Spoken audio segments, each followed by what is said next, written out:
Bismillahirrahmanirrahim. Alhamdulillah Rabbil Alamin. Wassalatu wassalamu ala Sayyidina Maulana Muhammadin wa ala alihi wa sahbihi ajma'in. Rabbin fa'na bima 'allamtana wa 'allimna ma yanfa'una warzuqna 'ilman yuqarribuna ilaika ya Rabbal Alamin. Allahumma faqihna fid din wa 'allimna ta'wil waftah 'alaina futuhal 'arifin bika ya Rabbal Alamin. Wala hawla wala quwwata illa billahil 'aliyyil 'azim. Assalamualaikum warahmatullahi wabarakatuh.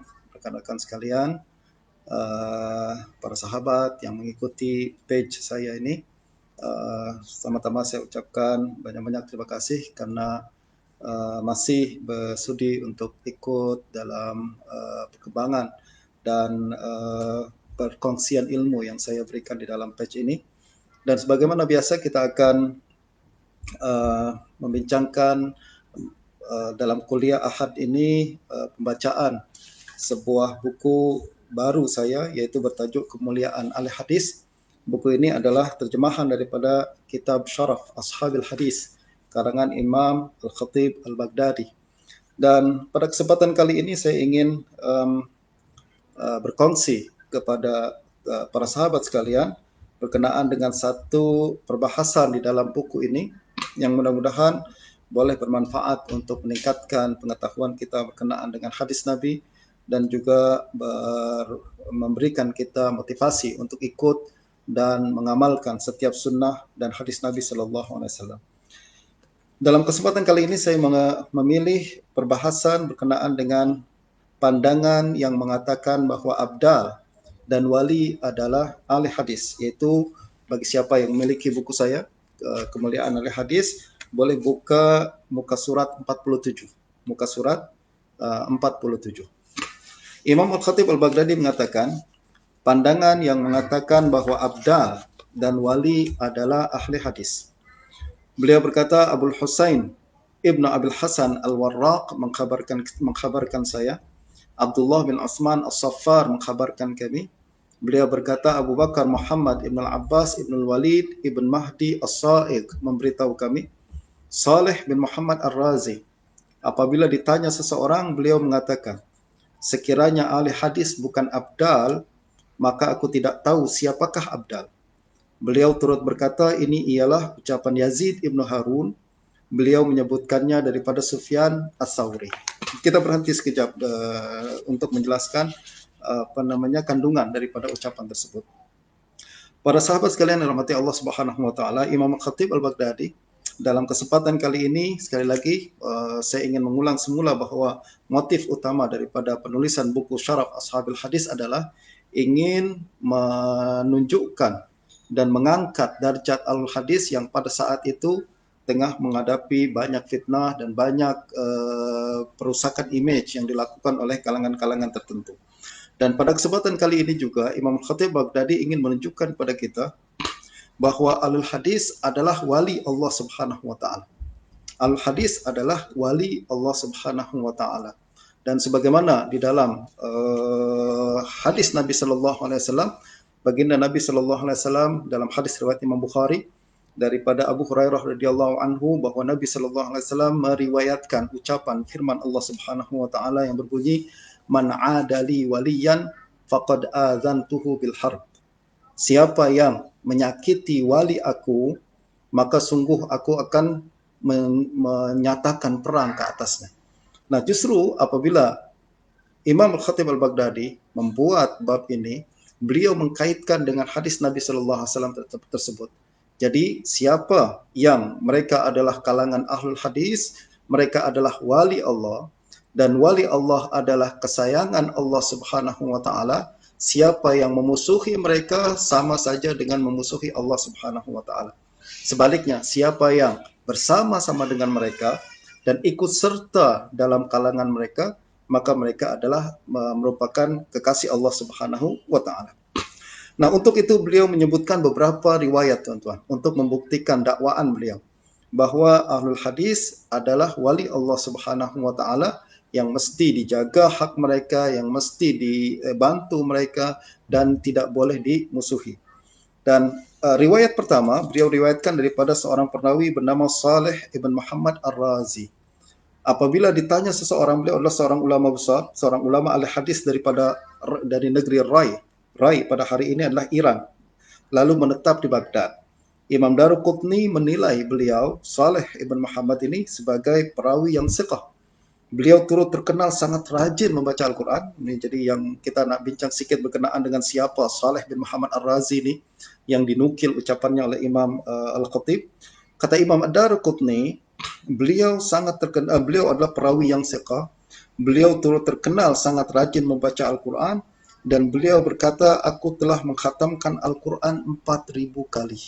Masya Allah, sepanjang hidup dia selalu membaca Al-Quran, dan beliau kira setiap kali khatam, beliau kira berapa kali khatam, hingga beliau meninggal dunia, beliau mengatakan, saya telah mengkhatamkan Al-Quran selama 4.000 kali. Ini pun sebelum kita bincang berkenaan dengan ahli hadis sebagai wali Allah, kita nampak daripada tarjamah atau biografi tokoh-tokoh hadis sendiri, kita boleh nampak bahwa mereka betul-betul wali Allah Subhanahu wa taala yang sangat rajin ibadah, yang punya kedudukan tinggi di sisi Allah Subhanahu wa taala, dilihat daripada bagaimana perjalanan hidup mereka, bagaimana ibadah mereka dan lain sebagainya.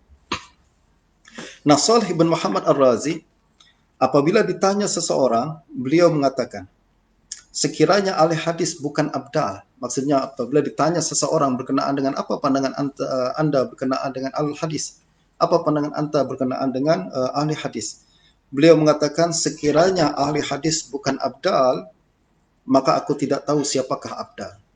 Apa yang dimaksud dengan abdal, tuan-tuan sekalian?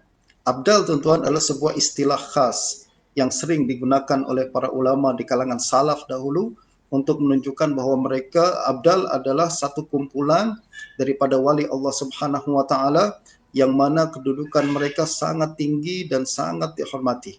Setengah kalangan mengatakan bahwa abdal adalah satu kumpulan wali Allah tertentu. Bilangan mereka pun terhad.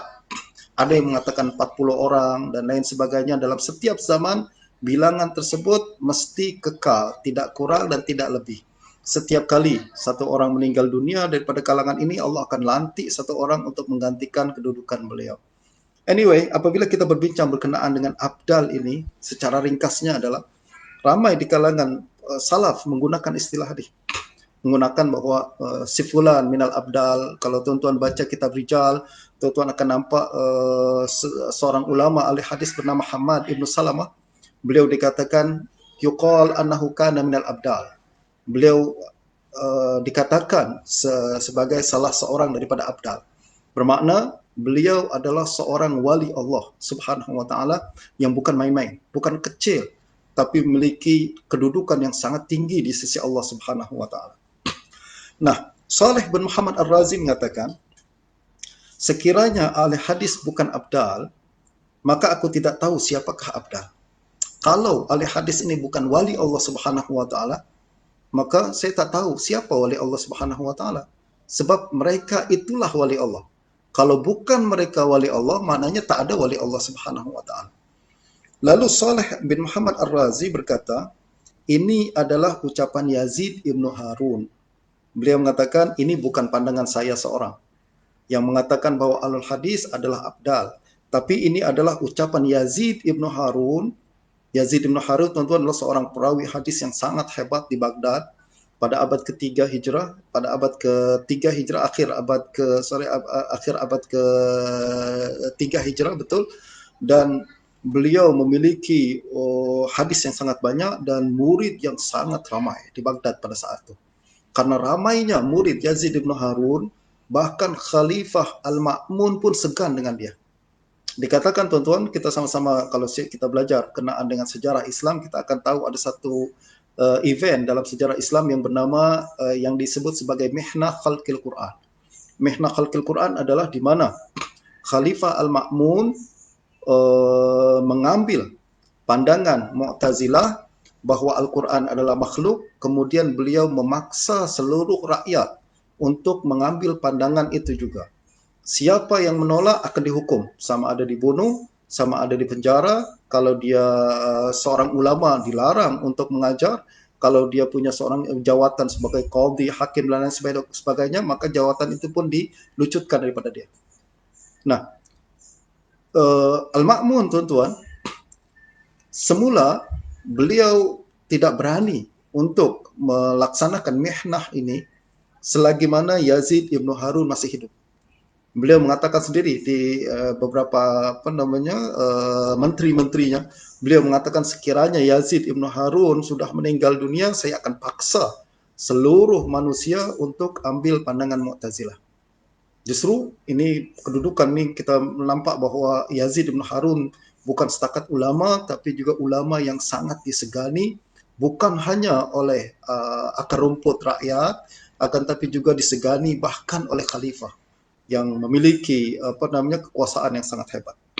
Dan hanya selepas Yazid ibnu Harun meninggal dunia, Al-Ma'mun baru kemudian berani melaksanakan melancarkan polisi yang kita sebut sebagai mihnah khalqil Quran.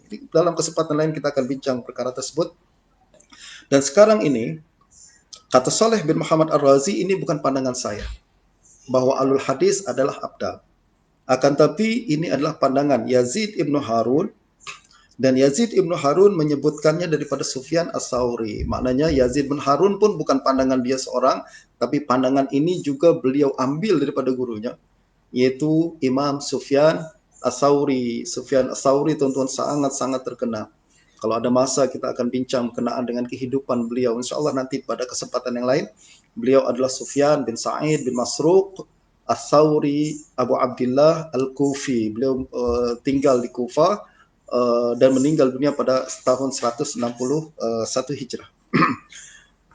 Kesimpulannya, sekarang kita nak mengatakan kita berada dalam satu pandangan yang disebutkan berasal daripada Sufyan As-Sauri. Juga pandangan ini dipegang oleh Yazid ibn Harun, dan Yazid ibn Harun pun, pandangan ini pun kemudian dipegang oleh Saleh bin Muhammad Ar-Razi. 3 generasi perawi hadis dan ulama hadis yang sangat hebat dan sangat saleh, mereka sepakat untuk mengatakan bahwa sekiranya ahli hadis bukan abdal, maka aku tidak tahu siapakah abdal. Sekiranya ahli hadis bukan wali Allah, maka saya tak tahu siapa wali Allah. Kita bincang sedikit rekan-rekan sekalian, sahabat sekalian, berkenaan dengan konsep wali Allah dalam kalangan ahlul hadis. Kita sama-sama ketahui, tuan-tuan, bahwa wali Allah, istilah wali, jamak dia aulia, dia secara bahasa bermakna seseorang yang berada di dalam perlindungan. Wali, dia satu kalimat yang boleh bermakna melindungi, pihak yang melindungi, dan juga boleh bermakna pihak yang dilindungi. Dua-dua bermakna boleh digunakan seperti itu. Dan istilah ini disebutkan dalam Al-Quran. Dalam surah Yunus ayat 62, Allah Subhanahu wa taala berfirman, "Ala inna awliya Allahi la khaufun 'alaihim wa la hum yahzanun." Ketahuilah, sesungguhnya wali-wali Allah. Wali-wali Allah maknanya kalangan-kalangan yang berada di dalam perlindungan Allah Subhanahu wa taala, berada dalam penjagaan Allah Subhanahu wa taala. La khaufun 'alaihim, mereka tak ada perasaan takut. Walahum yahzanun, dan mereka pun tak ada perasaan bimbang. Siapa yang dilindungi Allah, maka tak ada ketakutan dalam hati mereka. Tak ada kebimbangan dalam hati mereka. Takut, tuan-tuan, berkaitan dengan perkara yang lepas. Mereka tak takut lagi berkenaan dengan perkara yang lepas. Apa yang telah mereka lakukan, apa yang sedang dilakukan oleh musuh-musuh mereka, dan apa yang telah makar dan konspirasi yang tengah dilakukan oleh musuh mereka untuk membinasakan mereka. Tak ada ketakutan sama sekali. Sebagai manusia, ya mungkin mereka takut. Sebagai manusia ada ketakutan, ada kebimbangan dan lain sebagainya. Akan tapi sebagai kalangan yang dipelihara oleh Allah Subhanahu wa taala, apabila mereka ingat kepada Allah, tiba-tiba ketakutan itu hilang. Apabila mereka mengingati Allah Subhanahu wa taala dan menyadari kehadiran Allah Subhanahu wa taala, tiba-tiba ketakutan berkenaan dengan perkara yang lepas dan kebimbangan berkenaan dengan apa yang akan berlaku pada diri mereka, pada keluarga mereka, pada harta mereka dan kedudukan mereka misalkan, tiba-tiba semua takut, semua hilang begitu saja, dan berganti dengan ketenangan dan kedamaian bahwa Allah Subhanahu wa taala ada. Allah Subhanahu wa taala melihat, Allah Subhanahu wa taala tahu, dan Allah Subhanahu wa taala merancang perkara yang lebih baik untuk saya di masa akan datang. Dan sifat seperti ini Allah Subhanahu wa taala sebutkan hanya dimiliki oleh kalangan yang disebut sebagai aulia Allah. Kalangan yang disebut sebagai wali Allah. Orang yang selalu berada dalam jagaan Allah, pada masa yang sama mereka pun menjaga kewajiban mereka sebagai hamba Allah Subhanahu wa taala. Nah, ayat ini kemudian tuan-tuan dilanjutkan dengan menjelaskan sifat-sifat yang menjadi kriteria utama bagi seorang wali Allah Subhanahu wa taala. Seolah-olah ayat ini seolah-olah ingin mengatakan kepada kita bahwa ya, wali Allah memang seperti itu sifat mereka, yaitu tak ada ketakutan, tak ada kebimbangan, mereka selalu dijaga Allah Subhanahu wa taala. Mungkin sesetengah orang akan mendakwa bahwa saya adalah wali Allah. Saya yang dimaksudkan dengan ayat tersebut. Boleh jadi ya, boleh jadi tak. Kalau mereka memenuhi syarat-syarat yang disebutkan dalam ayat berikutnya, yaitu ayat yang ke-63, maka mungkin Anda adalah wali Allah Subhanahu wa taala. Tapi jika Anda tidak memenuhi syarat-syarat yang disebutkan dalam ayat berikutnya, maka dakwaan itu sekedar hanya dakwaan saja. Dia adalah dakwaan kosong yang tak ada makna sama sekali. Mari kita tengok apa ayat selanjutnya mengatakan, tuan-tuan. Allah Subhanahu wa taala menyebutkan allazina amanu wa kanu yattaqun. Allazina amanu wa kanu yattaqun. Wali Allah Subhanahu wa taala adalah allazina amanu, mereka yang beriman. Wa kanu yattaqun, dan mereka juga bertakwa. Ayat ini menyebutkan dua sifat utama wali Allah Subhanahu wa taala. Yang pertama adalah amanu, beriman, dan yang kedua adalah bertakwa. Wa kanu yattaqun, bertakwa. Iman pertama, takwa kedua. Apa yang dimaksud dengan iman dan apa yang dimaksud dengan takwa? Apa beza dua istilah ini? Kita merujuk kepada seorang pakar tafsir Al-Quran, yaitu Al-Imam Fakhruddin Ar-Razi. Al-Imam Fakhruddin Ar-Razi dalam kitab beliau yang sangat hebat berkenaan dengan tafsir, yang terkenal dengan sebutan Tafsir Fakhruddin Ar-Razi, beliau mengatakan bahwa allazina amanu, secara ringkasnya, allazina amanu, iman di sini merujuk kepada aspek akidah. Aspek akidah. Allazina amanu, syarat utama seorang wali Allah Subhanahu wa taala adalah memiliki akidah yang sahihah. Memiliki akidah yang sahihah. Akidah yang betul-betul berasal daripada bimbingan Al-Quran, dan akidah yang betul-betul berasal daripada bimbingan sunnah Nabi Sallallahu Alaihi Wasallam. Itulah maksud amanu. Justru tak ada seorang wali jika dia memiliki akidah yang keluar daripada Ahlussunnah wal Jamaah. Mustahil ada seorang wali yang memiliki akidah yang menyimpang daripada akidah yang disepakati oleh a'immah, imam-imam Ahlus Sunnah wal Jamaah yang telah menghabiskan masa mereka untuk menjelaskan pegangan yang menjadi pegangan akidah yang menjadi pegangan ulama dari turun-temurun hingga hari ini. Nah, perkara ini tuan-tuan turut disebutkan oleh Syekh Abdul Qadir Al-Jailani. Syekh Abdul Qadir Al-Jailani. Beliau mengatakan bahwa tak ada seorang wali apabila yang berasal daripada Ahlul Bid'ah. Tak ada seorang wali yang berasal daripada Ahlul Bid'ah yang memiliki akidah menyimpang daripada akidah Ahlus Sunnah wal Jamaah. Apalagi tak ada seorang wali yang menentang Al-Quran, tak ada seorang wali yang menentang sunnah Nabi Sallallahu Alaihi Wasallam. Sebab siapa yang menentang Al-Quran, siapa yang menentang Sunnah, bermakna dia tidak memenuhi syarat yang paling asas, yaitu allazina amanu, yaitu orang yang beriman, yang percaya kepada Allah Subhanahu wa taala, dan percaya juga membenarkan baginda Nabi Sallallahu Alaihi Wasallam, dan percaya kepada Allah bermakna beliau mesti mengamalkan Al-Quran, semua pengajaran Al-Quran, dan beriman kepada baginda Nabi Sallallahu Alaihi Wasallam bermakna dia mempelajari hadis, dan mengamalkan sunnah baginda Nabi Shallallahu Alaihi Wasallam. Berkenaan dengan perkara ini, tuan-tuan, apalagi apabila kita bincang berkenaan dengan wali Allah. Dan sebelum itu, wa kanu yattaqun berkaitan dengan aspek praktikal badan. Kalau tadi amanu berkaitan dengan akidah, yaitu apa yang kita percayai, sistem kepercayaan kita. Sedangkan wa kanu yattaqun berkaitan dengan apa yang berkaitan dengan perbuatan, amalan kita, praktikal amalan kita. Jadi seorang wali Allah, dia punya akidah yang sahih dan pada masa yang sama juga mengamalkan kewajiban dan perkara-perkara yang telah dibebankan oleh agama Islam, oleh Allah Subhanahu wa taala kepada diri mereka. Mereka melaksanakan salat, mereka melaksanakan puasa, mereka melaksanakan perkara-perkara yang fardu, dan juga mereka menjauhkan perkara-perkara yang haram. Ini yang paling basic. Ini yang paling basic.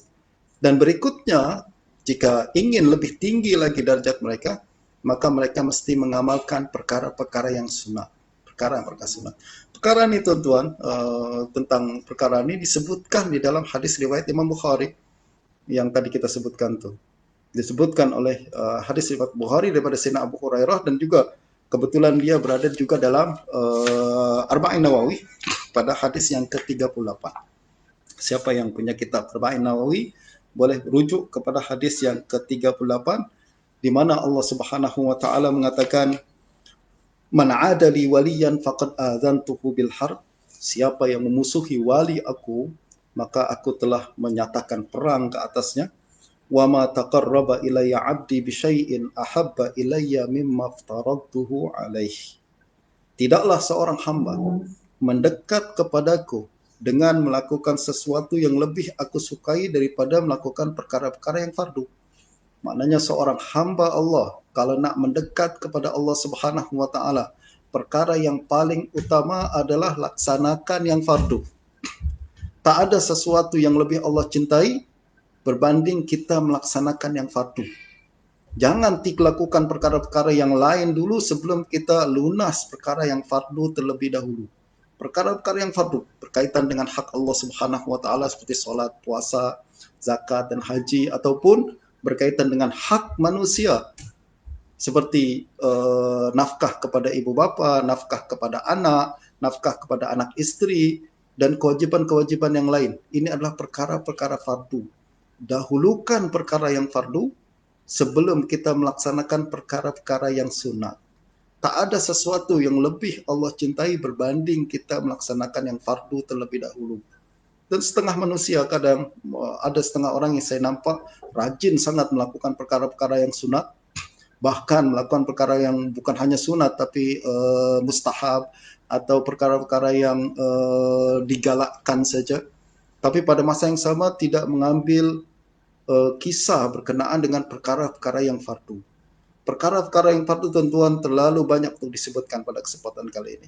Saya pernah menerjemahkan buku Al-Arba'un At-Tusiyah, 40 hadis At-Tusi, dan saya terjemahkan sebagai 40 hadis fardu ain.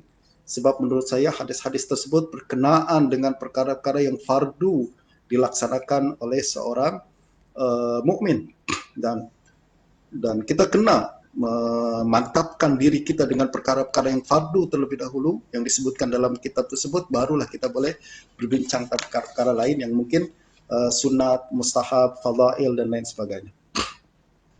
Nah, kata Allah Subhanahu wa taala dalam hadis yang berikutnya, wa ma yazalu 'abdi yataqarrabu ilayya bin nawafil hatta uhibbah.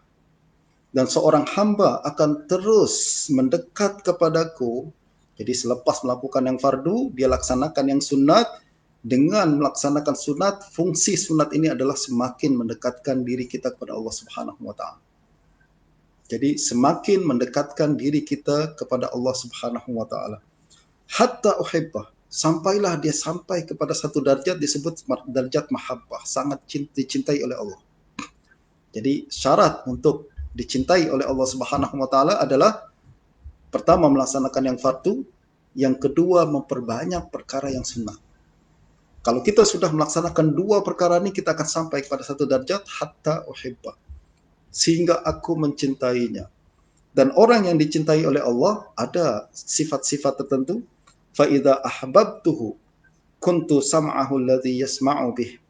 Kalau aku sudah cinta kepada seorang hamba, maka aku akan menjadi pendengaran yang dia gunakan untuk mendengar. Bermakna, pendengaran dia tuan-tuan dah tak boleh lagi terima perkara yang haram. Dah disaring dengan saringan Allah Subhanahu Wa Taala, dah tak boleh lagi melakukan perkara-perkara yang menerima perkara-perkara yang jangankan yang haram, makruh pun dia tak senang hati.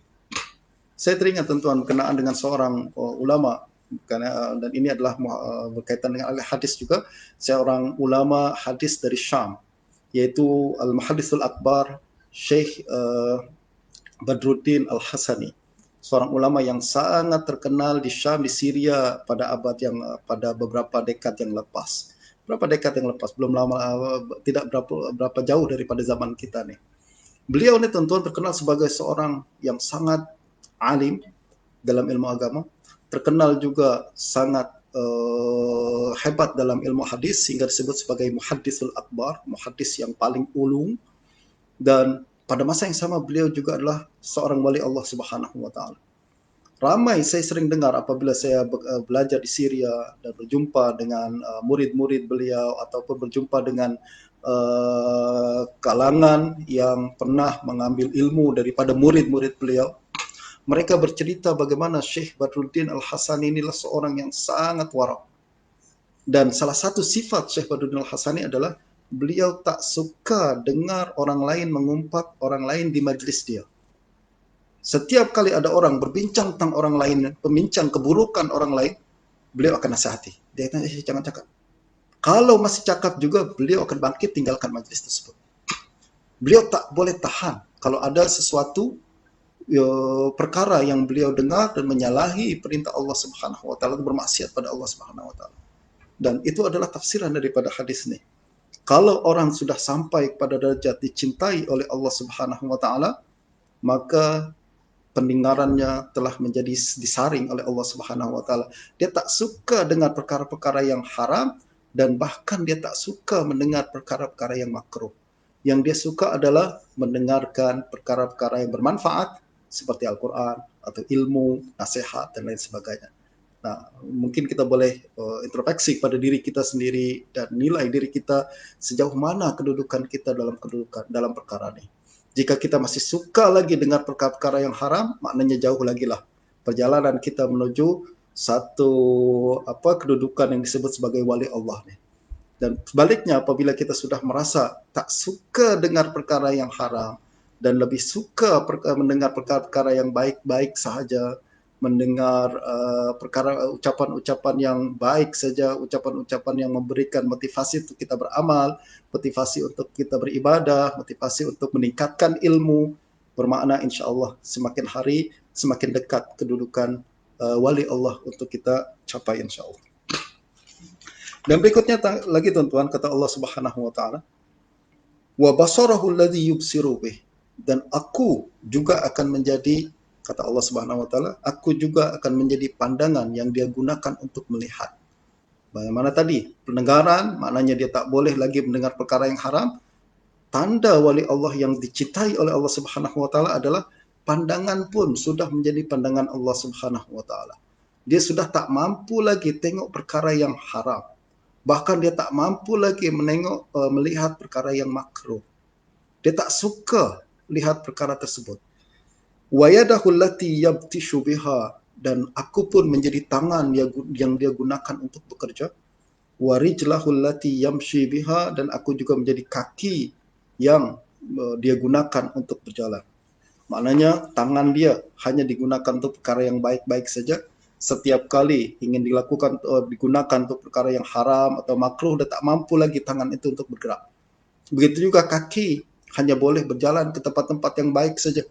Adapun ke tempat-tempat yang haram, makruh, dibenci oleh Allah Subhanahu Wa Taala, macam kaki itu dah tak mampu lagi untuk bergerak ke tempat tersebut.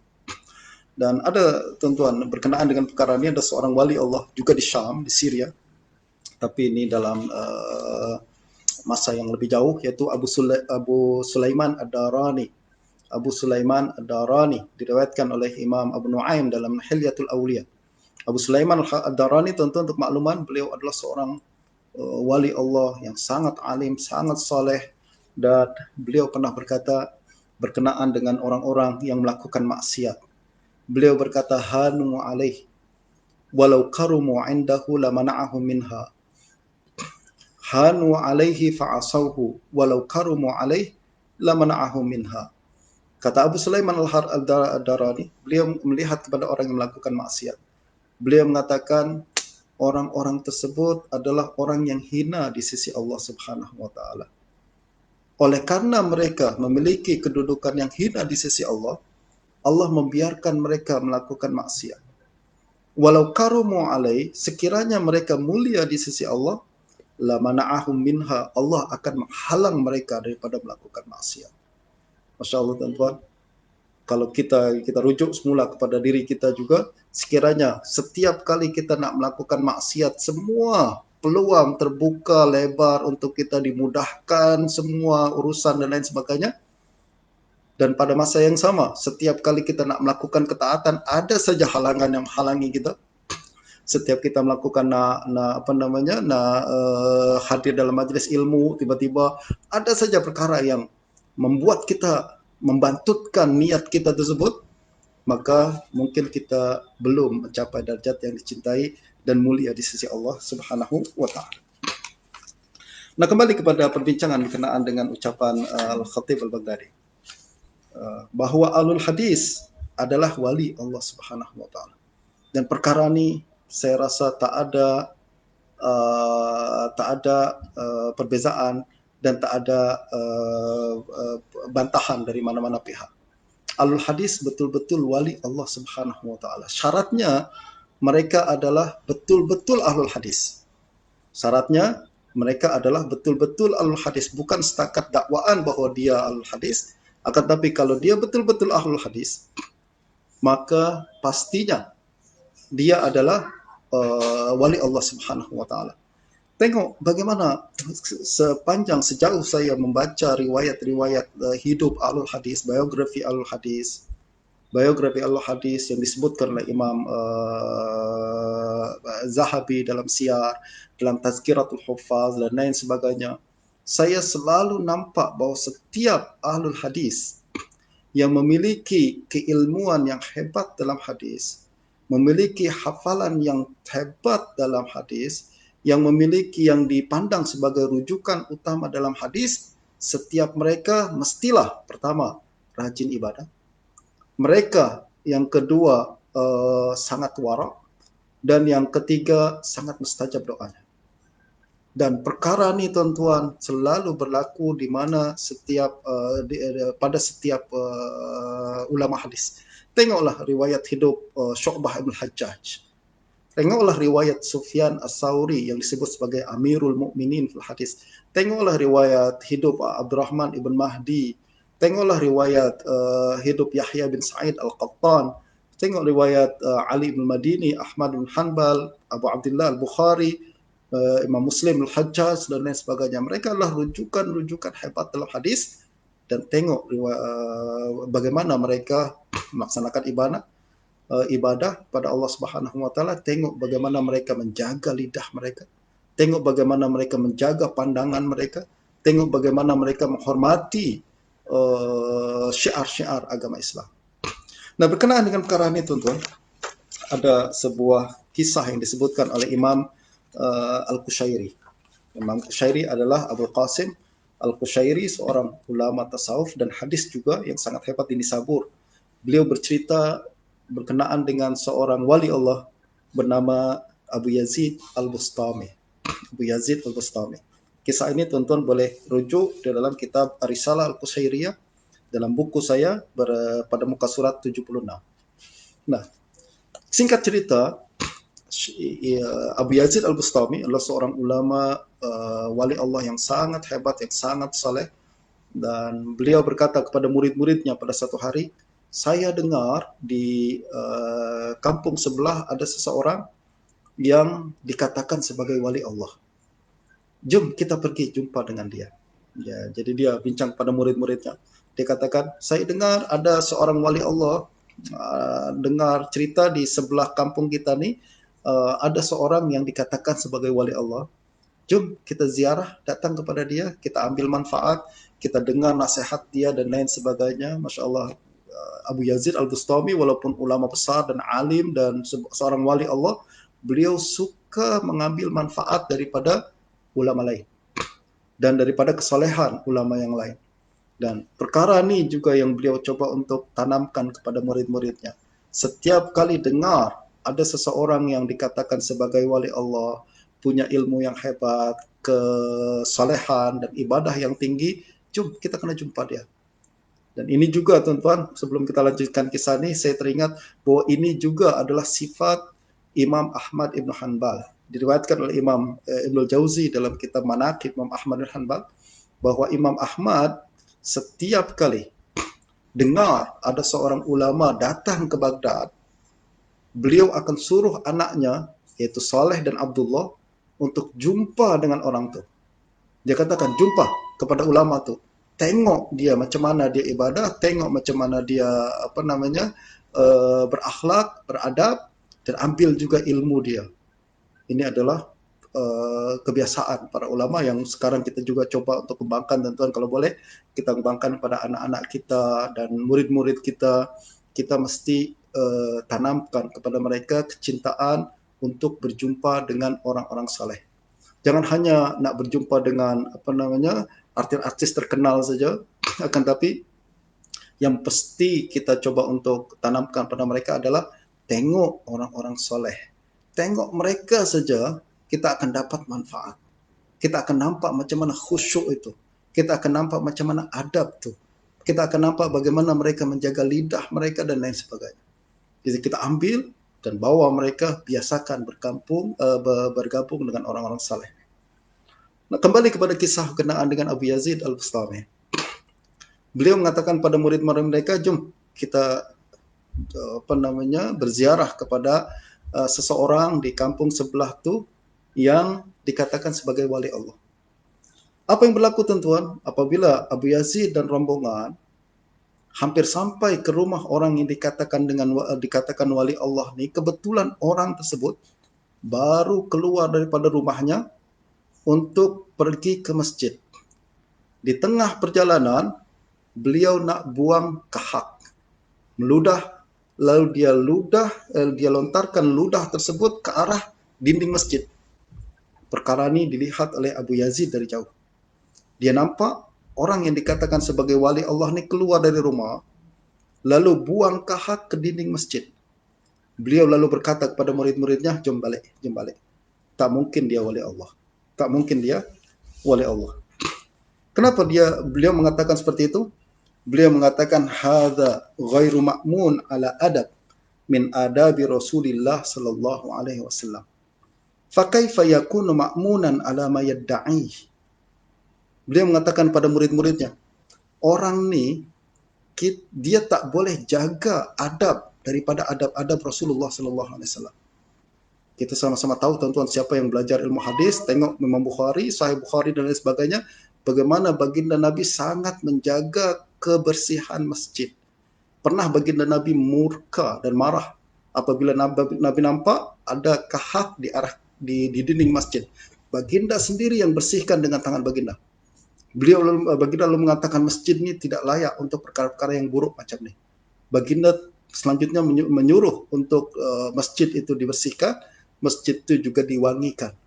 Justru apabila Abu Yazid nampak ada satu orang yang dikatakan sebagai wali Allah, lalu kemudian dia meludah ke masjid, bermakna dia jahil berkenaan dengan adab baginda Nabi, dia jahil berkenaan dengan hadis, dia jahil berkenaan dengan sunnah. Justru beliau mengatakan, bagaimana fakaifa yakunu ma'munan ala ma yadda'i? Bagaimana kita boleh percaya dengan dakwaan dia sebagai wali Allah? Mustahil. Tak mungkin ada wali Allah seperti itu. Ini tuan-tuan adalah satu kaedah yang sangat besar yang diberikan oleh seorang wali Allah untuk kita mengenal pasti siapa yang sebenar-benar sebagai wali Allah Subhanahu wa taala. Ringkas cerita, siapa orang yang betul-betul menguasai hadis Nabi dan orang yang betul-betul mengamalkan sunnah Nabi Sallallahu Alaihi Wasallam, beliau benar-benar wali Allah Subhanahu Wa Taala. Beliau adalah betul wali Allah Subhanahu Wa Taala dan patut untuk kita hargai, patut untuk kita jaga, dan kita tidak boleh kita musuhi, sebab siapa yang memusuhi wali Allah Subhanahu Wa Taala maka dia telah memusuhi Allah Subhanahu Wa Taala. Saya rasa cukup untuk kesempatan kali ini. Saya tidak ingin terlalu panjang. Yang penting walaupun ringkas akan tapi memberikan manfaat, memberikan kesan dalam diri kita, yang saya nak merumuskan bahwa marilah sama-sama saya nak mengajak pada tuan-tuan dan puan sekalian, para sahabat sekalian yang mendengarkan saya pada hari ini, untuk sama-sama mari kita tingkatkan pengetahuan kita berkenaan dengan hadis. Mari sama-sama kita tingkatkan amalan kita mengikut sunnah baginda Nabi Sallallahu Alaihi Wasallam, dan juga kita jaga adab kita. Kita jaga perkataan kita, kita jaga tulisan kita, terutama di media sosial dan lain sebagainya. Sebab dengan melakukan perkara-perkara tersebut, insya Allah akan mendekatkan kita kepada satu darjat, yaitu darjat sebagai wali Allah, ya allazina amanu wa kanu yattaqun, dan mudah-mudahan kita akan dijaga daripada segala kebimbangan, dijaga daripada segala ketakutan, sama ada di dunia dan juga di akhirat kelak, insya Allah. Mohon maaf kalau ada kekurangan. Insya Allah kita akan berjumpa semula pada minggu hadapan. Wabillahi taufiq wal hidayah. Wassalamualaikum warahmatullahi wabarakatuh.